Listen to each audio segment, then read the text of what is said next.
안녕하십니까. 마태복음 15번째입니다. 오늘은 팔복에 대해서 살펴보고자 합니다. 지난 시간에 마태복음 5장, 6장, 7장은 예수님께서 선포하신 율법서다, 새 언약의 율법서다라고 하는 말씀을 들었습니다. 언약서 안에 이 팔복이 차지하고 있는 의의가 무엇인가 하는 것을 오늘 살펴보고 그 다음에 적용을 해보도록 하겠습니다. 자, 그러면 원고를 보도록 하겠습니다. 팔복의 내용을 잠깐 살펴보면 이렇습니다. 마태복음 5장 1절에서 12절 예수님께서 산에 올라가 앉으시니까 제자들이 나왔습니다. 이 팔복의 중심 청자는, 배우는 사람들은 제자들입니다. 예수님께서 입을 열어서 가르치시기를 시작하십니다. 그러니까 예수님께서 아주 열심히, 아주 적극적으로 반복해서 계속해서 가르쳐 주신 내용입니다. 얼마나 중요한지, 이 내용이 그냥 듣고 잊어버릴 내용이 결코 아닙니다. 마음에 두고 새기고 이 말씀을 헤아리면서 무슨 의미가 있고 뜻이 무엇인가를 헤아려 보아야 할 것입니다. 제자들은 그리했습니다. 자, 그러면 내용을 보면 첫째, 심령이 가난한 자는 복이 있나니 천국이 그들의 것이며 애통하는 자는 복이 있나니 그들이 위로를 받을 것이며 온유한 자는 복이 있나니 그들이 땅을 기업으로 받을 것이고 의에 주르고 목마른 자는 복이 있나니 그들이 배부를 것이고 긍휼히 여기는 자는 복이 있나니 그들이 긍휼히 여김을 받을 것이고 마음이 청결한 자는 복이 있나니 그들이 하나님을 볼 것이고 화평하게 하는 자는 복이 있나니 그들이 하나님의 아들이라 일컬음을 받을 것이고 의를 위하여 박해를 받은 자는 복이 있나니 천국이 그들의 것입니다. 천국이 그들의 것이다. 천국이 그들의 것이다. 이렇게 처음 시작과 끝을 이렇게 설명을 하십니다. 자, 그러면 여기를 보도록 하겠습니다. 여기가 팔복교회입니다. 여기가 갈릴리 바다고요. 그러니까 예수님께서 여기서 이렇게 올라오셔서 산에 올라가 앉으시니까 제자들이 나온 겁니다. 이거죠. 이렇게 그림입니다. 자, 그러면 내용을 좀 더 자세히 살펴보도록 하겠습니다. 심령이 가난한 자, 복이 있다, 천국이 그들의 것이다. 가난한 자, 가난하다라고 하는 뜻이 뭘까요? 그냥 일반적으로 가난한 겁니다. 우리가 가난하다는 것이 무엇인지 알잖아요. 일반적으로 가난하다. 그런데 예수님께서 말씀하시는 이 가난은 어디가 가난한 거냐? 어디가? 바로 심령입니다. 영입니다. 영이 가난한 겁니다.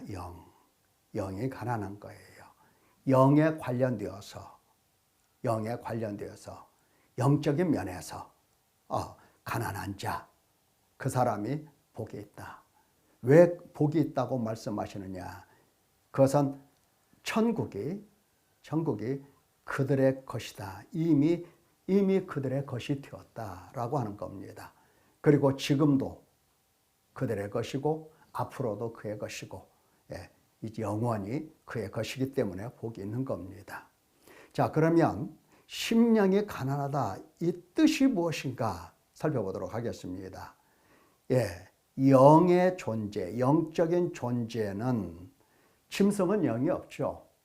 마음은 있어도 영은 없습니다. 그래서 짐승은 영적인 존재라고 하지 않죠. 영적인 존재는 사람입니다. 첫째가 사람, 둘째는 사탄, 셋째는 하나님이십니다. 그런데 이 사람에게는 영이 있고 육신이 있습니다. 영이 있고 육신이 있어요. 사탄은 육신이 없죠. 그래서 사탄이 사람 속에 들어가서 그 육체를 이용하기도 합니다. 사탄이 사람의 영과 이렇게 관련을 맺고, 다시 말하면 사람의 영을 딱 사로잡습니다. 사로잡고 이 영을 통해서 육체를 통제합니다. 자, 그렇게 되면 사람은 육체만 봅니다. 사탄이 그렇게 만들었어요. 육체만 봐요. 육체만 보면서 육에 속한 사람으로 살도록 그렇게 만들어 버렸어요. 그러니까 사람은 항상 육신에 속해서 사는 겁니다. 자, 육신에 속해서 산다라고 하는 게 좋은 말이냐? 그렇지 않습니다. 욕심을 따라서 교만, 분노, 탐욕, 음욕, 증오, 인색, 거짓, 그 다음에 게으름, 이렇게 살도록 만들어 놓은 겁니다. 그러니까 이런 상태에 있는 인간을 가리켜서 잠든 영혼, 죽은 영혼, 사망 가운데 산다, 어둠 가운데 있다, 이렇게 설명을 하기도 합니다. 그러니까 순전히 육체를 바라보면서 재물이 있으면 나는 부자, 재물이 없으면 나는 가난한 사람, 이렇게 생각합니다. 근데 하나님께서 보시는 것은 그렇지가 않아요. 재물이 아무리 많아도 하나님께서 인간을 보실 때 참 공고하다, 가련하다, 가난하다, 눈멀었다, 벌거벗었다 등등 이렇게 말씀을 하십니다. 하나님께서 보시는 시각이 전혀 다른 것을 알 수가 있죠. 그래서 하나님께서는 이 사탄과 인간의 영이 이렇게 결속, 매여 있는 것을 하나님께서는 이것을 끊어내십니다. 결박을 풀어내세요. 사탄의 권세에서 사탄의 결박하시고 사탄의 권세에서 하나님께로 데려오십니다. 이게 하나님께서 하시는 일이에요. 이렇게 데려오시면 데려오심을 받은 사람은 어떻습니까? 육체의 욕심을 비우고 버리고 포기하고 낮아지게 되는 겁니다. 육체의 욕심을 버립니다. 자, 사탄의 권세에 있는 인간을 이렇게 잘라버리고 결박된 그 결박을 잘라버리고 하나님께서 그 사람과 관계를 맺게 됩니다. 맺게 되면 이 사람은 하나님의 영과 결속이 되어서 이제 육체의 욕심을 비우게 됩니다. 욕심을 따라가지 않아요. 비우고 버리고 포기하고 낮아집니다. 이것이 바로 가난하다라는 뜻입니다. 영에 관련되어서 가난한 겁니다. 육체에 관련되어서 가난하다는 것이 아니라 영에 관련하여 영적으로 가난한 겁니다. 자, 이렇게 하나님께 붙들림을 받아서 육체의 욕심을 버렸는데, 그렇다고 해서 인간이, 사람이 나를 찾아오셔서 나를 이제 하나님 나라로, 하나님께로 돌아오게 하셨음에도 불구하고 하나님을 알아뵙는 데에는 참 어리석습니다. 사람이 어리석어요. 무지합니다. 그래서 쉽사리 하나님께 내가 매여 있고 하나님이 내 안에 계시고 나는 하나님 백성이고 하나님의 성전이다 라고 하는 것이 참 안 믿어지는 겁니다. 믿어지지가 않아요. 그래서 이러한 자신을 보면서 하나님의 이 부재, 하나님이 안 계셔서 부재가 아니고 내가 하나님을 알아뵙지 못해서 부재입니다. 하나님의 이 부재를 보고 느끼고, 이것이 바로 영혼의 가난이다. 다시 말하면 하나님을 전적으로 필요하게 하나님이 만들어주신 상태, 이것이 곧 영혼의 가난이다 라고 하는 겁니다. 그러니까 영에 관련되어 영적으로 가난하다라고 하는 것은 하나님을 내가 알게 되고 믿게 되어서 이제 육체를 따라가는 데서 내가 돌아서서 성령, 하나님의 영을 따라가려고 하는데 하나님이 아직 내게 확실히 보여지지가 않는다. 바로 이 상태입니다. 이것이 바로 심령이 가난한 사람이라고 할 수가 있습니다. 두 번째, 애통하는 자는 복이 있나니, 애통하는 자는 복이 있나니, 하나님의 부재, 그러니까 육체의 욕심을 버렸는데도 하나님의 이 부재 속에서 육체의 욕심이 자꾸자꾸 나오는 겁니다. 사탄이 그렇게 역사합니다. 이러한 자신의 모습을 보면서 애통하는 자, 애통하다라고 하는 것은 어떤 사람입니까? 슬퍼하며 탄식하며 울며 신음하며 마음을 찢으며 아파하면서 비참한 인생임을 깨닫는 상태, 이런 사람이 복이 있는데 그들이 위로를 받는다고 하십니다. 위로받는 것은 현재가 아니고 천국이 그들의 것인 것은 현재예요. 그러나 위로받는 것은 이제 차츰차츰 위로를 받는다, 미래로 되어 있어요. 이렇게 되면, 애통하는 사람이 되면 그 다음에 온유한 사람으로 바뀌어집니다. 복이 있다고 그랬죠. 그들의 땅을 기업으로 받을 것이다. 이 온유하다라고 하는 것은 마음이 온화하다, 마음이 참 온화하고 평안하고 이런 인간의 성질, 성격을 나타내는 온유가 아닙니다. 왜냐하면 예수님께서 당신을 온유하다고 하셨고, 역시 구약에서도 모세가 지면의 모든 사람들보다, 어떤 사람들보다 온유한 자라, 이렇게 설명을 하셨어요. 예, 온유하다. 그러면 모세가 생전 화도 안 내고 누가 뭐라고 해도 허허허 그래 좋아 이렇게 살았을까요? 아니죠. 모세도 성깔이 한마당 하는 사람입니다. 그럼 뭐냐? 온유하다는 것은 하나님을 뵙는 사람입니다. 그리고 하나님과 동행하는 사람이고, 그리고 하나님과 동역하는 사람을 가리켜서 말하는 겁니다. 동역하는 사람. 이러한 온유한 자가 복이 있다. 그러니까 지금 보십시오. 가난한 자, 심령이 가난한 자, 애통하는 자, 온유하는 자, 이것은 따로따로의 복이 아니고 한 단계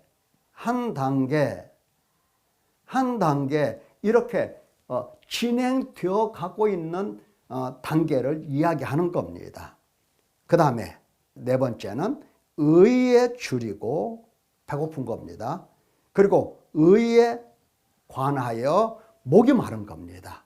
줄이다, 목마르다, 이것은 상태를 나타내는 동사거든요. 근데 목적어를 잘 안 가져요. 그런데 이 본문에서는 의라고 하는 것을 목적으로 가지고 있어서 의에 대해서 막 배가 고픈 겁니다.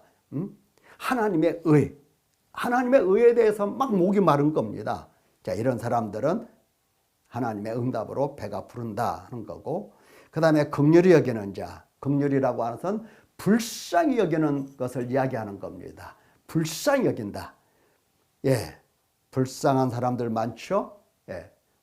오가면서 불쌍한 사람들을 보고 불쌍히 여긴다. 그것보다는 하나님의 마음으로 하나님이 인간을 불쌍히 여긴다. 당신 백성을 불쌍히 여기시고 죄인을 불쌍히 여기시고, 불쌍히 여기시고 죄인이 죄인으로서 사망 가운데, 어둠 가운데, 육신 가운데 있는 것을 불쌍히 여기시는 겁니다.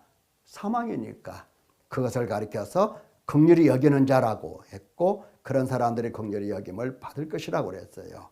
그 다음에 마음이 청결한 자는 복이 있나니 그들이 하나님을 볼 것이다 그랬어요. 마음이 청결한 사람, 마음이 순수하고 깨끗한 사람을 얘기하는 겁니다. 그들이 하나님을 본다라고 하는 것입니다. 이 본다라고 하는 것은 가만히 앉아서도 그냥 본다 이런 뜻이 아니고요. 깨닫는다는 겁니다. 마음이 청결한 자는 하나님을 깨닫는다.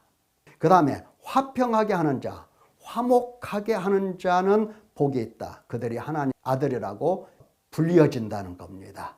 너 하나님의 아들이다. 그 다음에 의를 위하여 핍박을, 박해를 받는 자는 복이 있나니 천국이 그들의 것이다. 그러니까 하나님께서는 이렇게 심령이 가난한 자로부터 의를 위하여 핍박을 받는 상태까지 이 제자들이 가도록 이제 하나님께서 가르치시고 인도하신다는 뜻입니다. 11절 너희를 거스려, 너희라는 말이 나오죠. 이렇게 팔복을 선포하시고 그 다음에 너희라고 이제 바꿔서 말씀을 하십니다. 자, 그러면 마태복음 5장, 6장, 7장에서 이게 율법이라고 했고 언약서라고 했는데 예수 그리스도의 회개를 위한 율법 선포, 지난번에 요약을 했죠. 하나님 나라 백성이 준수할 율례와 규례, 언약서라고 그랬어요. 언약서. 그러니까 이 율법은 율법을 지키면 구원 받을 거고 또 율법을 지키지 못하면 구원받지 못하고 이런 뜻의 율법이 아닙니다. 하나님께서 구원하신 하나님 백성들에게 주시는 언약서입니다. 자, 그러면 이 팔복의 의의가 무엇인가? 이 안에서 의의가 뭔가? 첫째, 하나님 나라 백성에 대한 하나님의 계획, 목표를 율법 안에서 명시한 겁니다. 무슨 말이냐? 하나님께서 하나님의 나라를 이렇게 만들어 갈 것이다 하고 청사진을, 설계도를 제자들에게 이렇게 보여주신 겁니다. 여기 심령이 가난한 자, 자기 스스로 가난하고 자기 스스로 애통하고 이게 아니에요. 하나님께서 이렇게 가난하고 애통하고 온유하고 의에 줄이고 목마르고 긍휼히 여기는 이러한 사람을 만들어 가실 거다. 이게 하나님 나라의 목표다. 하나님 나라의 계획이다 라고 하시면서 하나님 나라에 하나님이 행하실 일에 대한 청사진을 제시를 하시는 겁니다. 어디 안에? 율법 안에 딱 제시를 하시는 거예요. 하나님의 나라를 내가 이렇게 만들겠다라고 하는 겁니다. 내가 이렇게 만들겠다. 그래서 이렇게 만들어진 사람을 어떻게 하신다? 두 번째, 하나님 나라 백성을 세상에 전시하신다.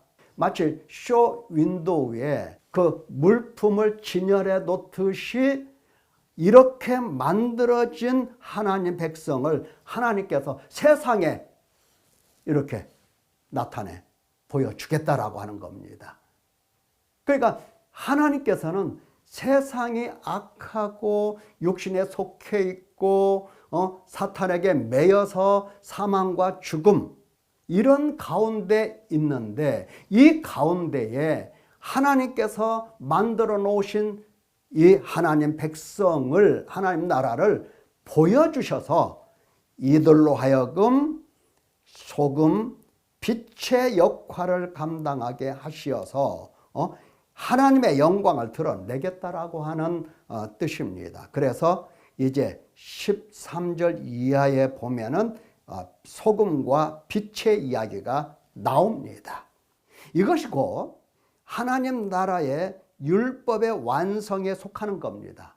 그러니까 예수님께서 율법을 완성하신다라고 할 때는 예수님께서 율법을 지키심으로 율법의 저주를 받아 십자가에서 못 박혀 율법의 저주대로 저주를 받으신다 하는 의미도 있지만 또 율법의 내용이 이런 거다고 설명한 설명도 있지만 그러나 율법의 완성, 완전한 율법이라고 하실 때에 율법의 1.16도 결코 없어지지 아니하고 다 이루리라 하실 때에 이 하나님의 나라 백성을 만들어서 이들을 어둠 가운데 죽음 가운데 있는 이 세상에 전시하시겠다 하는 것을 말씀하시는 겁니다. 이것이 율법의 완성이라고 할 수가 있어요. 그러니까 팔복과 그 다음에 세상의 소금과 빛 그리고 율법의 완성이라는 내용이 이렇게 1절에서부터 쭉 문단문단 나누어져서 예수님께서 설명하고 계시는 겁니다. 그러면 우리가 이 말씀을 듣고 무엇을 어떻게 적용할 것인가 이제 고민을 해야겠죠. 예. 하나님께서 하나님 백성들을 이렇게 만들어 놓겠다라고 하는 이 청사진을 보면서 나는 하나님의 뜻, 하나님의 계획대로 이렇게 만들어지고 있는가 하는 문제를 살펴보셔야 됩니다. 그리고 이 문제를 보면서 하나님 앞에 회개를 해야 됩니다.